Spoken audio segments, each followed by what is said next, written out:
Welcome to Money on Tap.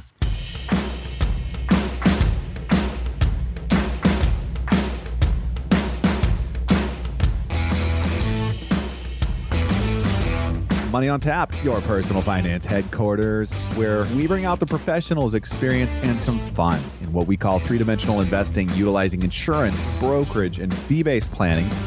That's what we do on this show. We look at all sides of the issues, and we bring a fully independent planning perspective to the table. You are listening to Money on Tap. My name is Seth Krussman. And I'm Ben Brayshaw. And you can reach us at 855-226-8551 or info at Your Money on Tap.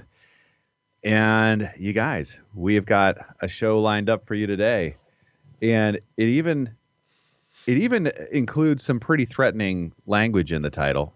Goodness gracious, Seth. It is. It's pretty hardcore. We have got the 7, count them, 7 deadly signs you need a financial advisor.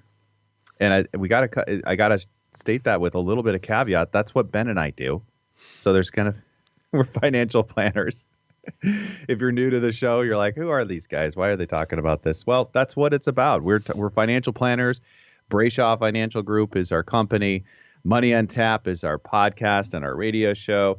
And we're going to tackle some things that you, our listeners, and our clients bring to us. And it's the common stuff and it's the not so common stuff that people just never even think about when having this idea of retirement or how do I be successful with my finances? Yeah, Seth, there's a lot of, I'm sure some people listen and say, well, of course you're financial advisors, so you're going to give a spot to yourselves. We do a lot of shows. If you're new to our show today, we talk about the market, we talk about current events and what's going on and ups and downs, and we're gonna break into money in the news here in a minute. But once in a while we have to talk about this, and you don't need to call us. We recommend you call anybody in these worlds with what's going on. And I'm really excited because there's some real signs that people need to hear that say, hey, should I be doing something different? And I think this is going to be a really valuable show for some people today. Wonderful. Without any further ado, here we go, you guys. It is time for Money in the News.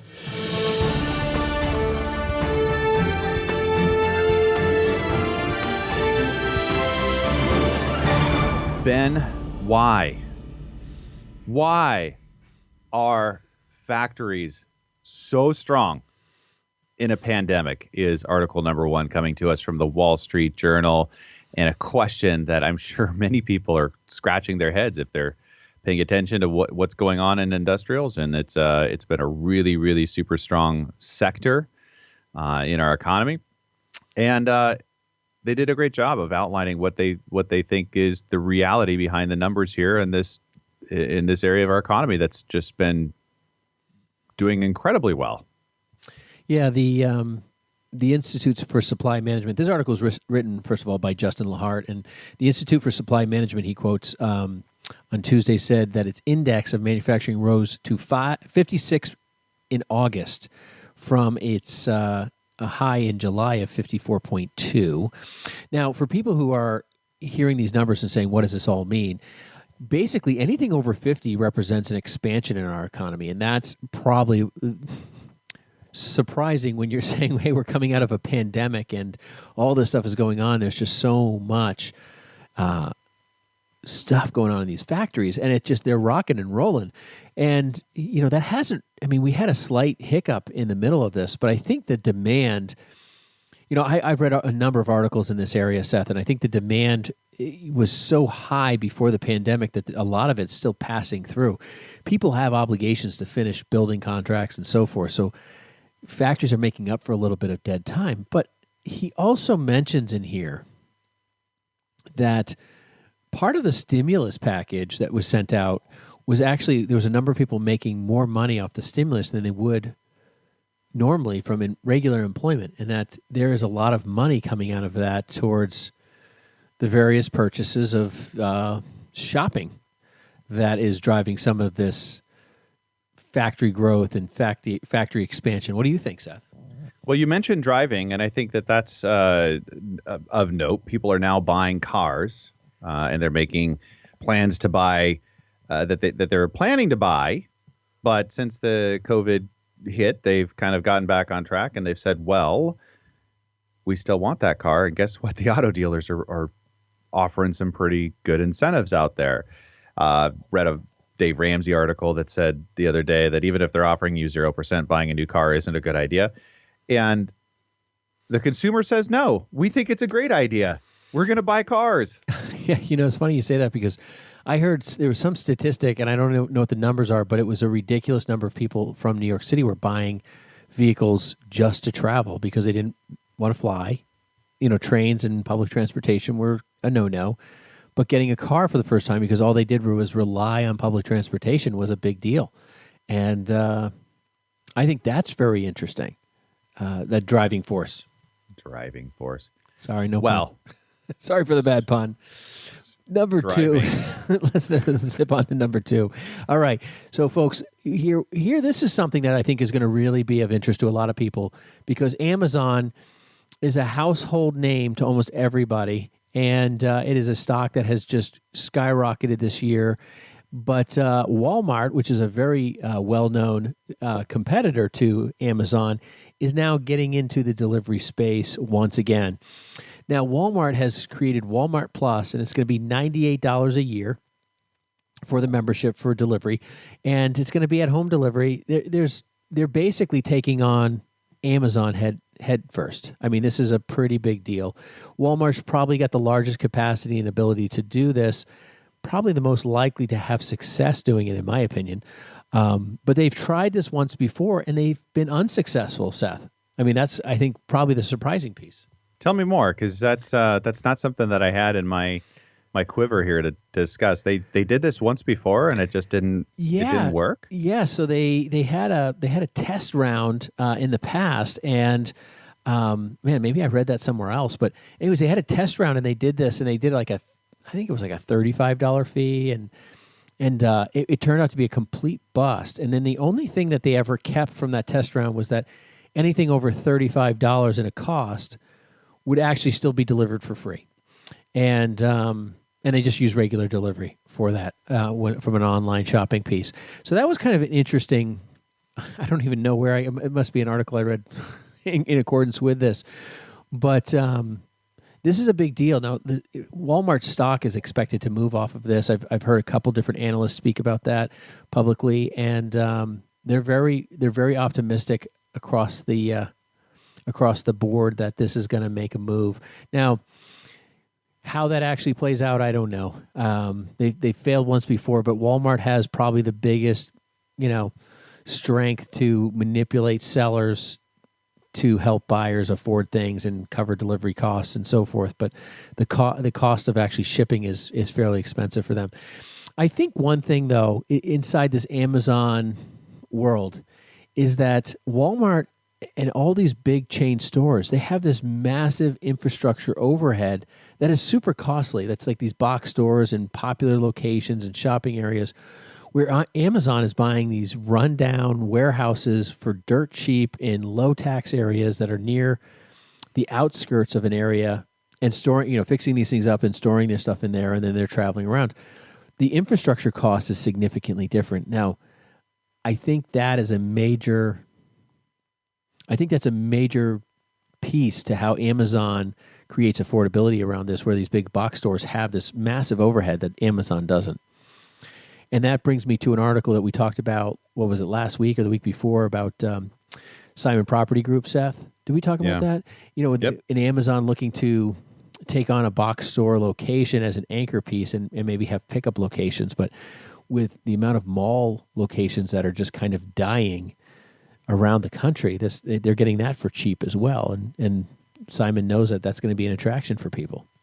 I don't know. So Walmart has done incredibly well over the last year. It's picked up, I think, 97%, jumped from 97% from a year ago in its e-commerce. And one of the things I notice is anytime I'm shopping for something, just put in Google this, Google that, and right there at the top, you're going to see something from Walmart, usually trying to vie for that space in your purchase and your opportunities.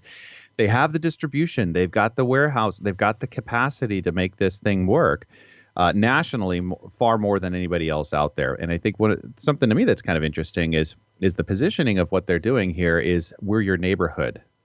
Like, we're your neighborhood stop and shop place where you get your gas, you get your all your other stuff, and we're the good guys. Whereas, just go back a year ago, they're the ones that are gobbling up all the little neighborhood stores and grocery and retailers out there, and they're the bad guys. But no, it's Amazon that's bad, and we're good, and we're going to come and we're going to bring you your goods because we're the neighborhood guys. Yeah, no, it's really funny how they've repositioned this. It's true. It's true, and they've actually done a really good job of it. Because they're the small dog compared to Amazon. Amazon's the big bad guy now. But you know what's really interesting? I never saw anything in this article about a video subscription provided or anything. Oh, but we're gonna get there. We're getting close in just a second. Because next up on wait. Okay. I'm just wondering. I'm just wondering if Walmart Plus, which has the plus symbol, is going to be like Apple Plus or Disney Plus. Like, is there a connection in there that's going to be linked here in the very near future that you're going to get? It's got to be. It goes without saying almost, right? They've already got the pharmacies and they've got everything else, but to be in this space where they're competing, they really have to be there. So one of the places that they're in talks is with TikTok. So TikTok deal, right? If you're a fan of social media or not, this is just I've had conversations with people that haven't even heard of TikTok, and it is the fastest growing social media platform out there.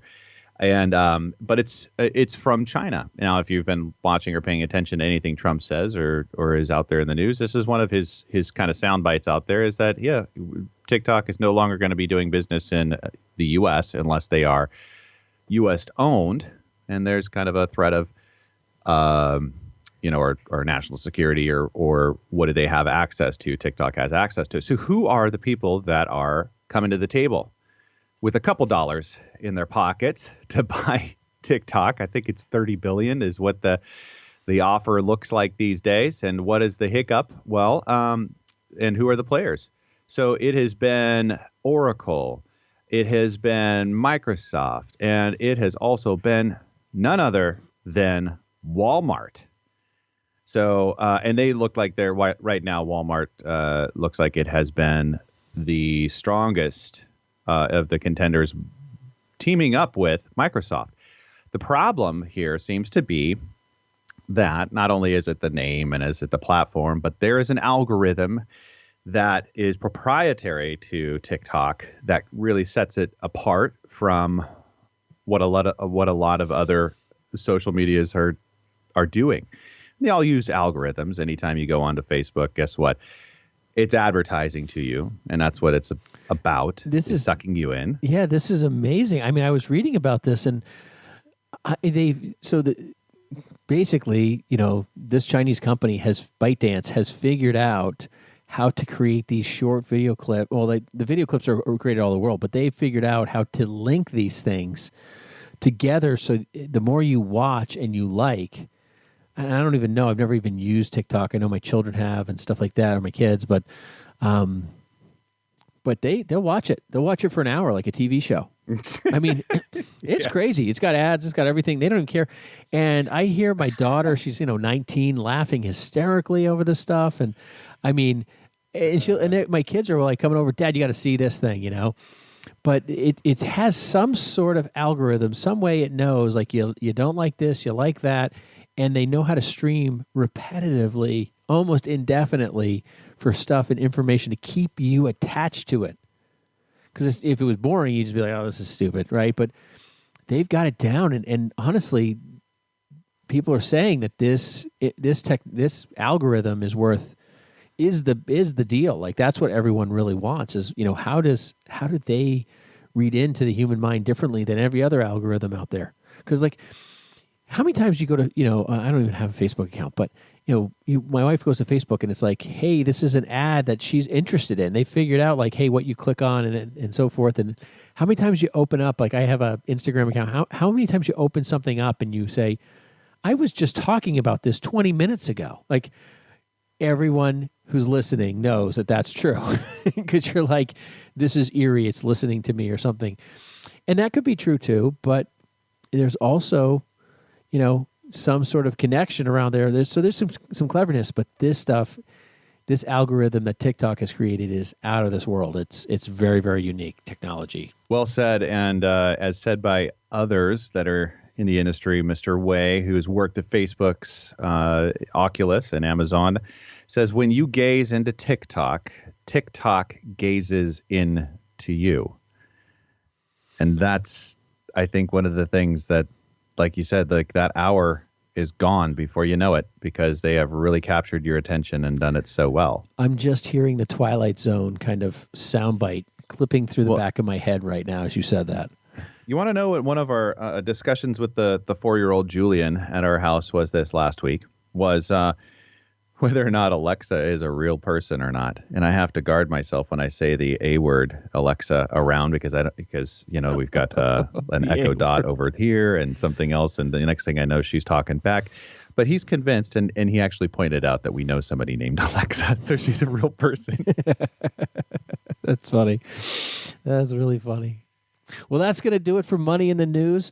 We're going to be right back with the 7 deadly signs that you need a financial advisor. I'm excited about this show. I think it's going to be valuable for a lot of people listening, wondering, when is it the right time to engage somebody? But if you want to reach us, we're at 855-226-8551. And you can reach us at info@yourmoneyontap.com. Hi, my name is Seth Krussman, partner with Brayshaw Financial Group and one of the co-hosts of Money on Tap. One of the biggest concerns and largest expenses people face today is taxes. Without thoughtful planning, taxes can destroy future retirement dollars, eliminating the possibility of a timely retirement or dreams of what you want retirement to look like. If you're like most people, you're getting closer and closer to retirement, and you may be wondering if you're taking the right steps. Will my income be enough? Will rising taxes force me to give up my dreams? How does inflation factor into all of this? These are real concerns, and you're not alone. Putting a plan around your financial future is what we do.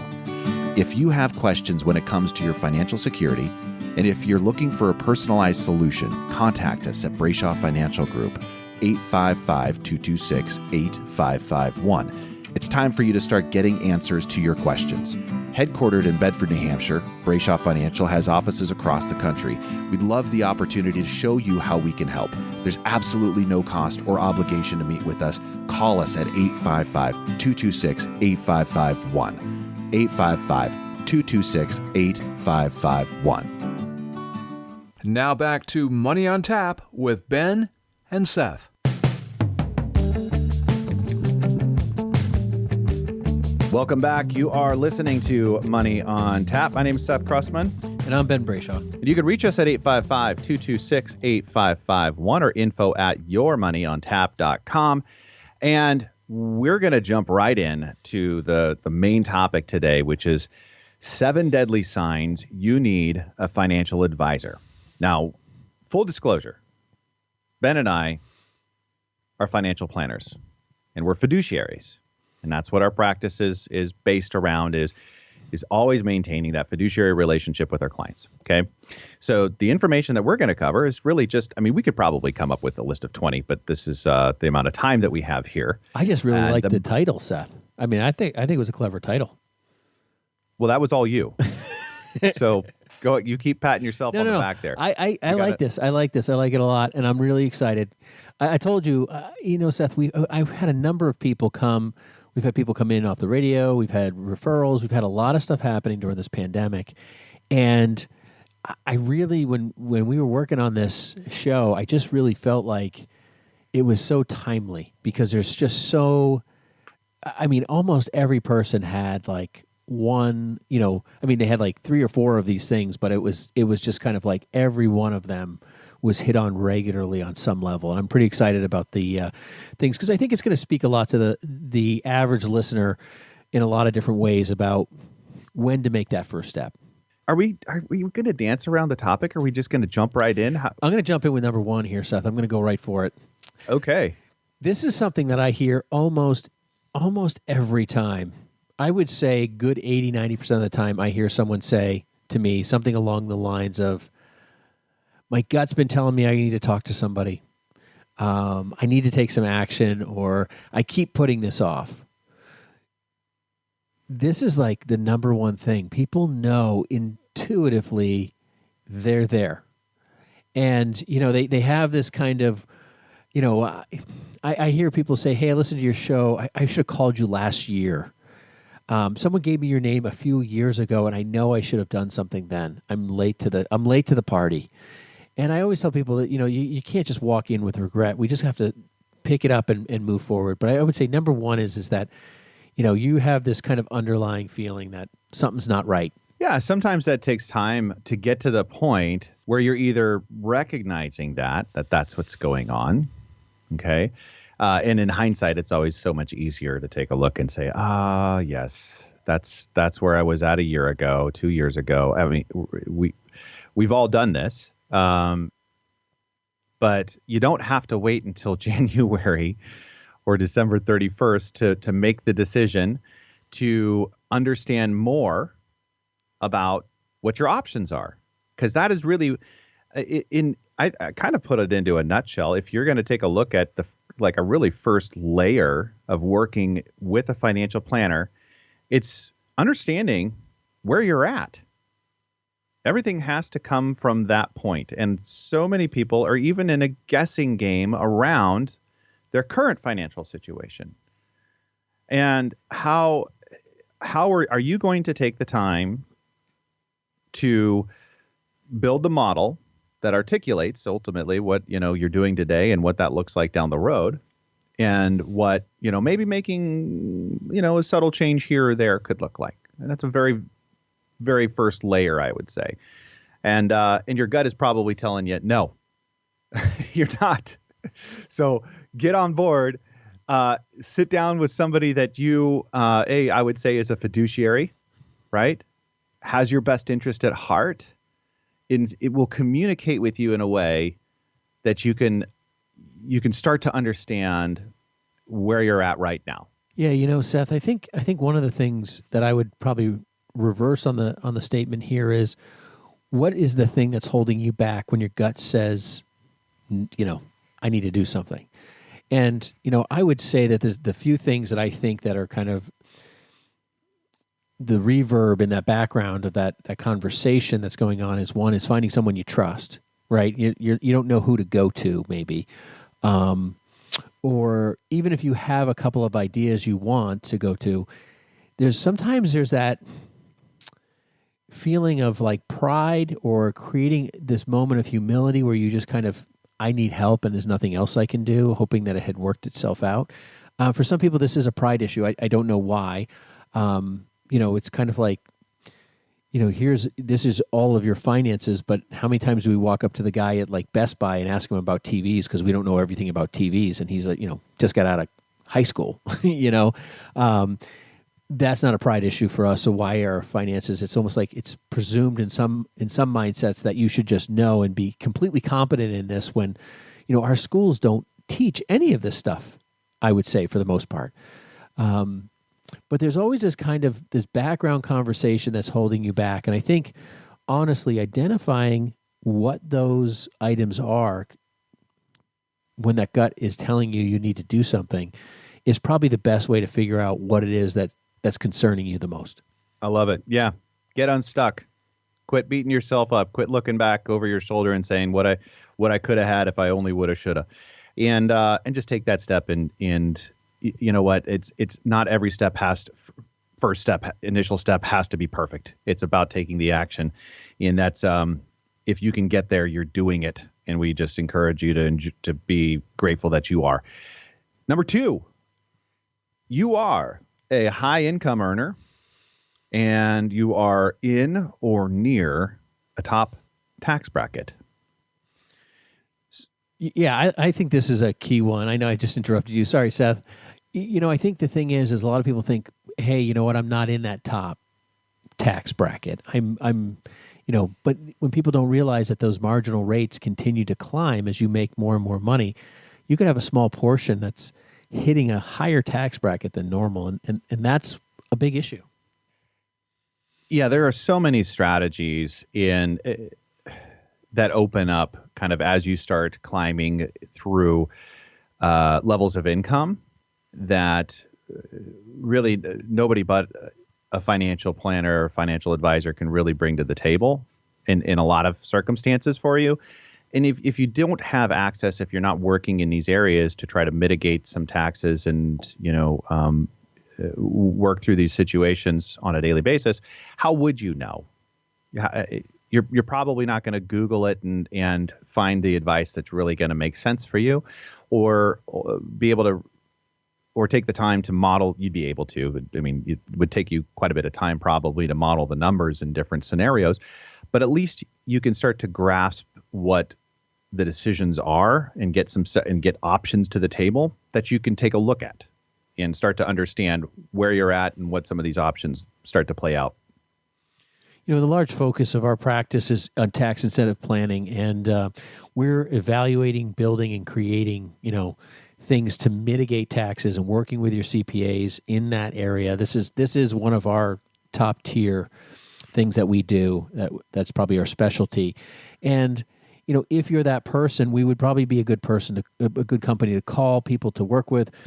But this is something that if you are that person, you need to make sure whoever you do work with has that understanding.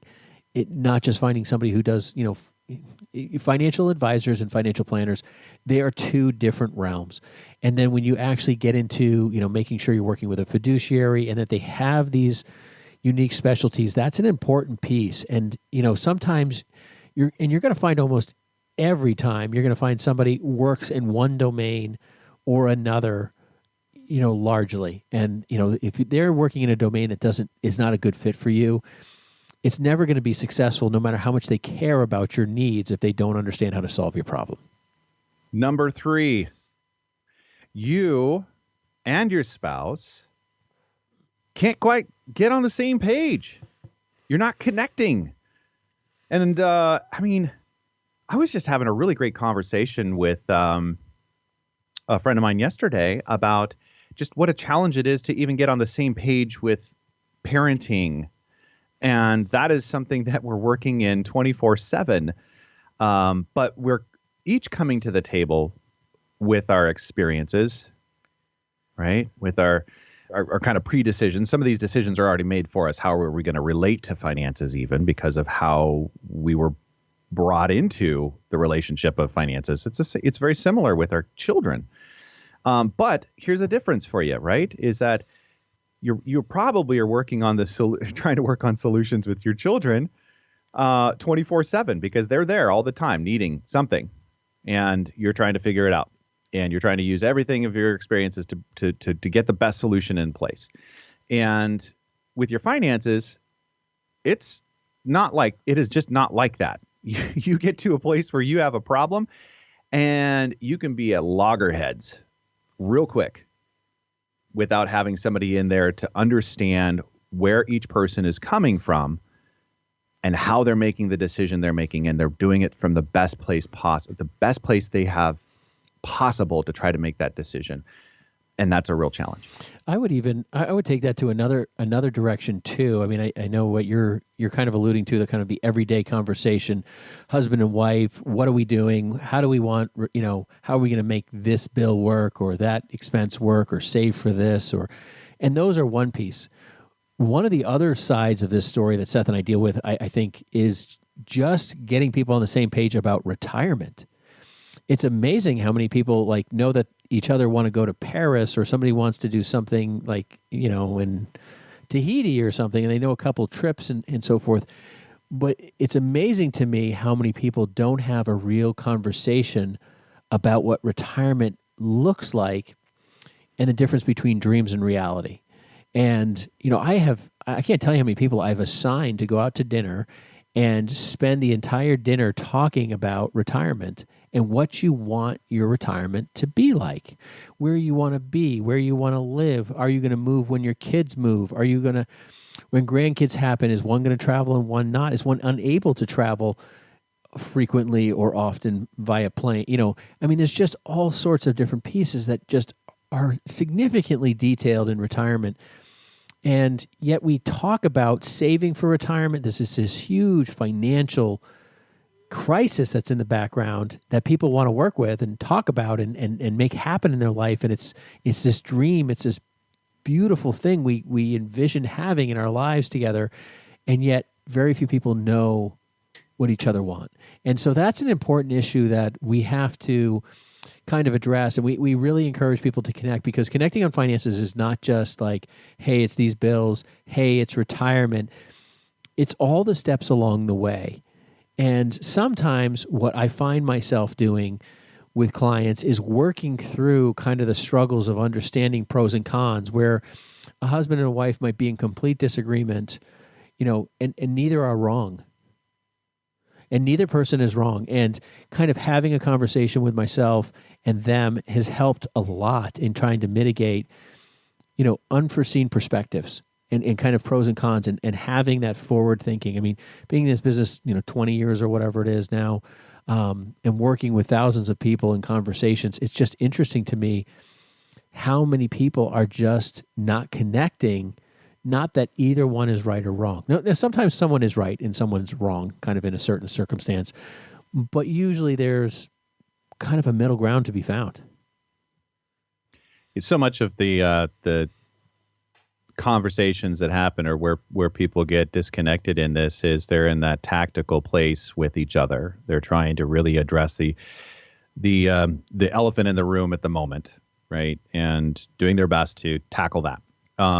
And one of the ways that we can really try to change that dynamic is get that bigger picture and get strategic about it. And I think that's what I'm picking up from you, Ben, is really getting those big goals in place, those things out there in mind, and setting up the other pieces to be able to address and accomplish those goals. And a lot of the time what will happen is that current elephant in the room gets addressed in the process in a way that just wasn't possible, 5 minutes ago. Well, people say to me that, well, you're a financial planner and you know the answers on this stuff. I would say that my wife and I do not agree on everything financial. She has her perspective. She grew up with a certain set of, rights and wrongs to do with money, and I grew up with a different set, and I've been trained with another set, and so there's things that we don't agree on, but respecting those opinions and trying to understand where we invest in the market. Like, we buy the market every day. I understand those risks in a way that she does not. My wife would be fine sticking it in a CD if she felt like that would solve her financial needs. But, those are just different perspectives. She's super conservative. So balancing that in my household, it's still something you have to mitigate. The person's opinion and perspective is completely valid. It's something that needs to be worked through and try to find that balance. And we do that every day, which is, something that we work through for people all the time. And that's a real thing, that if this is going on in your household, this is something that you definitely need somebody you trust and understand and can get advice from, that you both will work with. Folks, we're going to take a quick break. You're listening to Money on Tap. You can reach us at 855-226-8551 or info@yourmoneyontap.com. And when we come back, we will get to the final 4 of 7 deadly signs you need a financial advisor. Hi, my name is Ben Brayshaw, one of the co-hosts of Money on Tap. If you have questions when it comes to your retirement and are looking for a personalized solution, contact us at Brayshaw Financial Group. In today's volatile stock market, we can help you plan to find your successful retirement solution. Am I saving enough? Am I saving into the right places? Do my investments match my appetite for risk? Do I have a tax strategy that is going to help me keep more of what I earn? How can I maximize my Social Security income? If you are like most people, you are getting closer and closer to your retirement and may be wondering if you're taking the right steps. If you're in retirement, you may be wondering, am I maximizing my income while preserving my estate and caring for my family? We talk about all things financial in what we call 3-dimensional investing, putting a plan around your financial future. If you feel that now is the time to start getting the answers to some of these questions for your own situation, give us a call at Brayshaw Financial Group at 855-226-8551. Headquartered in Bedford, New Hampshire, we have offices throughout New England and across the country. We would love the opportunity to show you how we can help. There's absolutely no cost or obligation just to meet with us, and we welcome you to our office. Call us at 855-226-8551. Now back to Money on Tap with Ben and Seth. Welcome back. You are listening to Money on Tap, and you can reach us at 855-226-8551 or info@yourmoneyontap.com. So we are talking about 7 deadly signs you need a financial advisor. With full disclosure, Ben and I are fiduciaries and financial planners. That's what we do at Brayshaw Financial Group. And in all of our free time, we bring you this Money on Tap, which is fun for us. You know, it's work, but it's work that we love doing because we love helping people that are looking to gain an understanding around their personal finances and make that next step, that like really make that next level in their financial planning and understanding. And so what we're talking about is stuff that we see come across our desk and in our offices all the time. And these are cues for you to pay attention to, that if you're having any of these scenarios going on, it's time. It's time for you to reach out to the person that you can listen to, the person that you trust, the person that we would say is a fiduciary as well, to put things in perspective and take that next step. And with that, we're going to jump into number 4. You owe the IRS back taxes. And I think everybody just turned us off with number 4. I think something just went silent on us. I felt that, folks. Yeah, I know. IRS back taxes, they are nasty, nasty, nasty things. And usually they occur by someone either not paying their taxes, but they can occur without people even knowing it, where you've had a good year or, and it happens to self-employed people fairly regularly. It's just kind of like, hey, they had a good year. There was some, some non-deductible income that they had, or, there was more meals than they expected. They couldn't write you can only write off half your meal expenses and stuff. And something pops up and your quarterlies didn't quite cover it. Or, you know what, we just went through a pandemic and business was tight and the money you saved for taxes was something that you needed to use to live. These are realities that we can help you work through. These are things that we can help you try to mitigate and manage through. This is something when you start having IRS back taxes, honestly, whenever you have IRS back taxes, that is a sign you need to get in front of a financial planner immediately. This is something that is not let me think about it. I'm only paying $500 a month or $250 a month or $1,000 a month or $10,000 a month. This is who's the number one tax financial planner I can find in my area immediately so I can start working on addressing this, dealing with this, and managing through it. So one, I can get out of it and get past the next year, because usually this creates a cycle scenario that people, they might get out of it one year and then struggle through it the next year, and then maybe they're out and then they're back in. It's a constant ebb and flow. I find this, Seth, I mean, how many times do we find this as just something that's just constantly in someone's life and they can't get out of it? It's a troublesome thing. Number 5, when and how and if you can retire. One of the biggest questions I think we get is people really just having this question mark of, is retirement a possibility? At what level? At what time? And at what kind of income can I start to look or plan towards? And if there's a goal there, if there's an idea there, what do I need to do to put myself in this scenario to be able to accomplish this, to be successful? And that's exactly right. That is exactly right. That's what we want to, that's the track that we want to be going down to accomplish these goals. And in the process of this, of answering these questions, there's all these other conversations. And I think we kind of, we're talking about some of those earlier where, spouses need to have conversations about what is What time of our life do we want to start to retire? What do we want to enjoy in retirement? Well, there's income that's required for that. And at what level do you feel comfortable in retirement? At what income level? And then is there a hedge for inflation? Do you have long-term care goals or planning that needs to happen? Do you have trust work that needs to happen or estate planning that needs to happen?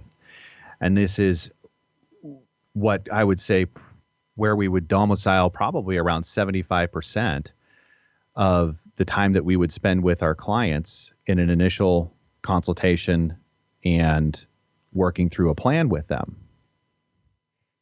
Yeah, I think that is, most people do come in saying, I'm really trying to figure out retirement. I mean, that's pretty much the brass tacks on what most people have. And as their number one question, unless they're younger and they're really dealing with some tax issues, this is probably, I would say, the highest majority of people that come in is, hey, I really want to retire. I'm trying to figure out how to retire. I don't think I have enough money to retire. I've had a health issue change. I need to really look at figuring out how I get retired.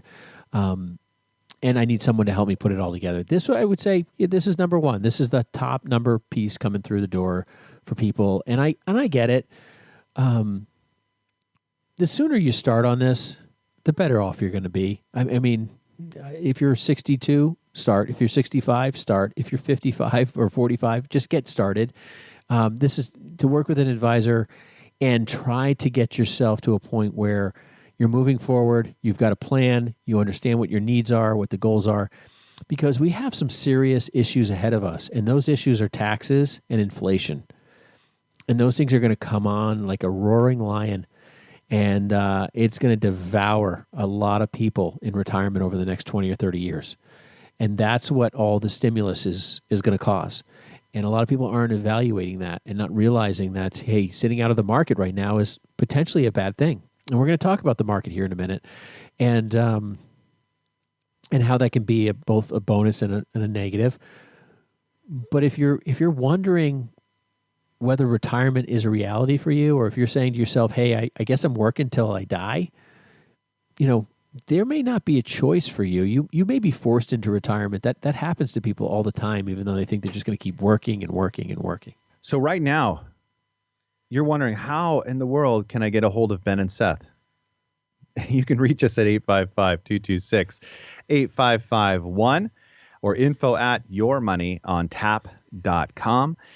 We're talking about the 7 deadly signs that you need a financial advisor. And we've got 6 and 7 coming up next, but we probably touched on one of those for you in 1 through 5. So that's what we're talking about. Without further pause for station identification or any of the rest of that, we are going to jump into number 6. There is little or no interest or time to handle your finances. And I think one of the things, kind of jumping back a few into the couple that is trying to figure out and maybe at loggerheads with their finances, we find so often there's one that is more interested in paying attention and really feels like they've got a grasp on this. And then there's the other party that's like, I want nothing to do with it. Really, honestly, if you can take care of that, I'll try to manage this other part of our life over here. And so if we have a couple of people, which does happen occasionally, that there's just a need for some financial education, or there's some need for trying to understand some of the concepts that are going to ultimately bring to bear huge results in a retirement phase of life. Those are the conversations that we are prepared to have in a way, and in portions that are manageable for you, right? Because if we were to sit you down, and sometimes there are conversations like this that are sitting you down in front of a gallon of oatmeal is what it kind of looks like. And how are you going to eat all of that is the question. I got to tell you, Ben, you live in New Hampshire. Do you just go ahead and grab some of your lovely New Hampshire syrup and make it all palatable? Is that how you candy coat it, or what do you do? No, you're right. I mean, this is a very common thing that we hear from people all the time is that I don't want to deal with my finances. I don't want to address it. I don't have time for it. This is not me. This is not what I do. We get this regularly, and if one of you is saying this and the other person's feeling burdened by that ultimate responsibility because the other person's checked out, that kind of brings us back to number 3, where your spouse and you are not connecting on finances. This is kind of an offshoot of that, but sometimes both the husband and wife or partners want nothing to do with financial issues at all. They just want to make their money, be told what they have to save, have it drawn out automatically, and the rest they get to spend. They want to live like, hey, we've got somebody controlling this piece for us, and we're going to trust them and move forward. That is very common, very, very normal. Finances is not something a lot of people want to deal with. So 2 people being together, not wanting to deal with it, very common piece too. You're listening to Money on Tap. You can reach us at 855-226-8551 or email us at info@yourmoneyontap.com. We have the 7th and final deadly sign that you need a financial advisor. And believe it or not, it's probably one that's there, and a lot of people don't even know it. They're not even paying that close of attention and not realizing that the market is at all-time highs. Why would that make a difference for you and whether or not you're working with a financial advisor? Several. We'll get to them. Go ahead, Ben. Well, I was going to say, we're in September of 2020 right now, and we are looking at, a year-to-date return of over 9% on the S&P 500. We went through a pandemic. It's horrible. People lost money. But if you just own the S&P 500, you'd be up over 9%. Now, we would never encourage anyone just to own the S&P 500. That is a large cap investment play. We've done shows on the risk around the S&P 500, but if I meet people all the time that own that ETF or mutual fund based perspective of the S&P 500, that's all they own. But if you're up 9%, what about just checking out for the rest of the year? If we're talking that people are happy with 6, 7, 8, 9%, we're there. Why not just, if you didn't sell and you just held on, maybe you check out before this election cycle happens and you move forward. Well, what about the NASDAQ? The NASDAQ's up over 33%. The NASDAQ Composite's up 33+% this year to date. Crazy numbers. Just if you had the 2 of those. Now the Dow Jones, a different story, right? We talked about the Dow Jones a few shows ago about what the Dow Jones is, and unfortunately, the Dow Jones is up only 0.5% roughly, and that's for the year. Now, considering all that's happened, pandemic and so forth, and all the craziness, the fact that we're where we're at, and that all the indices have hit all-time highs is nuts. It's just completely unforeseen. Why do we consider this the 7th deadly sign? Is because right now there's a lot of market commentary about what's going to happen. September's traditionally a month that does not perform. We're coming up on a lot of question marks. People are buying, what the market's supposedly supposed to be in 2021. There's all this commentary of a pullback, and Warren Buffett's moved money out of the country, and because of inflation. I could find so many articles about taking cash off the table, but the average investor is not. But we're finding that a lot of larger firms are, and that's kind of interesting. Now, that doesn't mean they're selling out and getting out entirely. But even some of our managed portfolios, I think they're about 7% in cash and cash equivalent type holdings, maybe even 8 in some level. And I think if there's a pullback, we're looking for that. We're looking for that opportunity to get back in at a lower dollar figure. You have any thoughts on that, Seth? Yeah, I do. Timeline's one of the biggest ones that is a concern for somebody that's in that pre-retirement. How close are you to retirement? Are you going to be needing those retirement dollars for a stable source of income? And what are your options to truly create stability for yourself through that retirement corridor? I mean, those are that early retirement phase are some of the most crucial. And looking at a market that is where it's at, if you have let's just say, for instance, you're in the situation where you've got plenty of assets under management, or to see you through a pullback in the market, then maybe this isn't the concern. Maybe you're just a manager and you want to go ahead and take some of that risk off the table and pour it into a cash equivalent for that rainy day. You stepped into the market in say March, right? And you took advantage of the pullback and the market surging ahead quickly, and that was a strategy that you were using. That's wonderful. Most of the retail investors out there are not necessarily in that circumstance, and that's where people start to question what is the best step forward. If you're risk averse, if you're questioning that, then this is possible. This could be one of those times where you start to take some of those gains off of the table and look for the next opportunity. That's a tactical or an active management of what you're doing in your portfolio. There's different ways to do that, though. There are many different ways to do that. The traditional one is you go to cash, right? And you put that into just your money market. The second one is that you're going to go into some kind of bonds. And that's a tool that is traditionally used to diversify the risk of your portfolio or divest risk in your portfolio. A third one could be you're looking into annuities, right? Because annuities or different life insurance platforms have some of those built-in places or structured for some guarantees, something in those lines. And then, then there's your CD, which is the traditional bank version of a guaranteed type of a product, right? And those are historically what most people are going to do. I've recently seen a number of planners I'm chatting with are using no fee, no surrender fee life insurance contracts with fixed interest rates that people can get out of just to get reasonable rates better than the bank.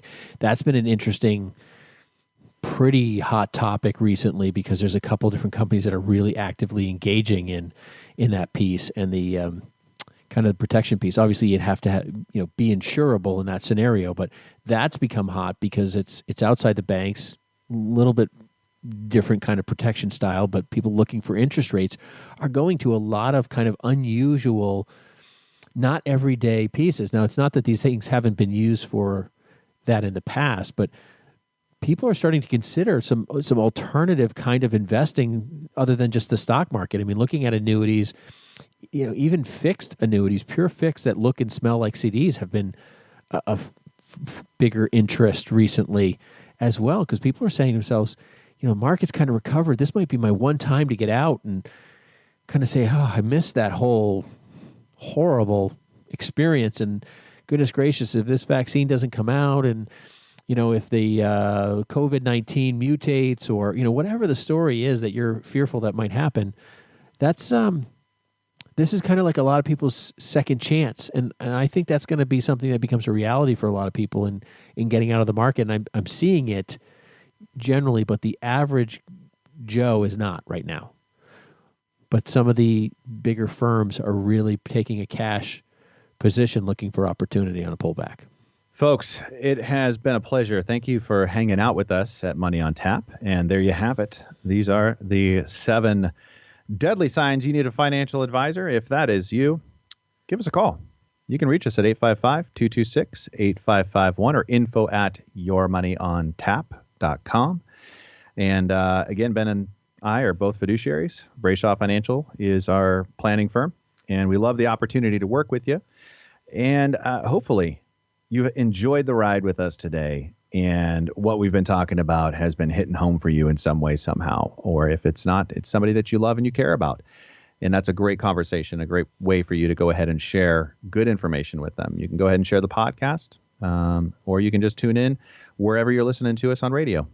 Thanks for joining us today. You've been listening to Money on Tap. You can reach us at 855-226-8551 or info@yourmoneyontap.com. Also, we're in a podcast. You can find us at any of the podcast venues out there. We appreciate the likes and the listens. We're also at Facebook at /3D Investing and Twitter at BFG_LLC. We appreciate you joining us here today, and we hope you make it a great day and a great life. Thanks for joining us with Money on Tap. The views expressed are not necessarily the opinion of this radio station and should not be construed directly or indirectly as an offer to buy or sell any securities mentioned herein. Investing is subject to risks, including loss of principal invested. No strategy, product, material, or tool mentioned can assure a profit nor protect against loss. Please note that individual situations can vary. Therefore, the information, products, materials, or tools mentioned should be relied upon when coordinated with individual professional advice. Past performance is not a guarantee of future results. This show may be subsidized in whole or in part by a product sponsor or issuer. Securities and advisory services offered through SagePoint Financial Incorporated, member FINRA SIPC, and a registered investment advisor. All other services offered through Brayshaw Financial Group LLC are independent of SagePoint Financial. SagePoint Financial and Brayshaw Financial Group do not provide tax or legal advice. Main office is located at 116 South River Road, Bedford, New Hampshire, 03110, and can be reached at toll-free 855-226-8551.